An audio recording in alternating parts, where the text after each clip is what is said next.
So yan po mga kalingap mga ka-EDSI, kung ako lang ang masusunod gusto ko sana na. So ano nga ba ito? Yan po yung ating pag-uusapan po mamaya mga kalingap mga ka-EDSI. Pero bago po natin ipagpatuloy ang video ito sa mga bago pa lang po sa ating munting channel, huwag po natin kalimutang suportahan nga man ang Kalingap Kuya Val Santos Matubang at Kalingap Rab. At paunawa panoorin po muna ang full video bago mag-comment para malaman ang nilalaman nito. So dito nga po mga kalingap mga ka-EDSI, napag-usapan na nga po yung patungkol nga po sa pag-travel nga po ng EDSI sa Singapore. Marami man po mga kalingap mga ka-EDSI yung nalungkot nga po na supporter nga po ng EDSI sa Japan. Pero yun nga po mga kalingap mga ka-EDSI, syempre naalala at iniisip lang din po ni Kalingap Rab nga po yung kalagayan nga po ni Miss Jack. At sabi naman po ni Kalingap Rab nga po na siguro makakapunta din po sila sa Japan nga po oras na nanganak na nga po itong si Kalingap Jack. Pero yun nga po mga kalingap mga ka-EDSI, hindi man po tuloy yung pagpunta nga po nila ng Japan, matutuloy naman po sila sa Singapore. Kaya marami po sa mga supporter po ng EDSI na nag-aabang na nga po sa Singapore. Dahil nga po makikita na po nila ng personal nga po itong si Beyonce at itong si Kalingap Edu.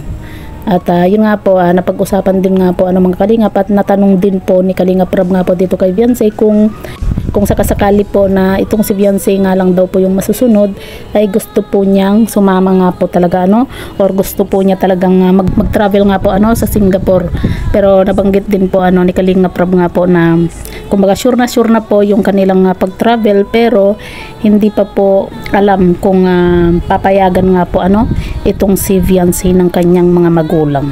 Pero para sa atin mga kalingap, matagal na rin po nilang kilala at natutulungan po yung pamilya ni Beyonce, kaya naman na alam na po natin na talagang papayagan po yan si Beyonce ng kanyang mga magulang, kasi nga po may tiwala naman po ang pamilya nga po ni Beyonce na hindi po siya papabayaan. At syempre pagkakataon na rin po na makapamasyal itong si Beyonce nga po sa ibang bansa nga po, kaya hindi po yan nila ipagkakait sa kanilang anak na makapunta nga po ng ibang bansa.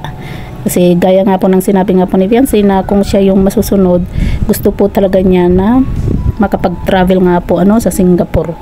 Siyempre mapapanood po yan ng kanyang mga magulang, kasi alam naman po natin na talagang suportado din po yung magulang nga po ni Beyonce sa love team nga po ng kanilang anak.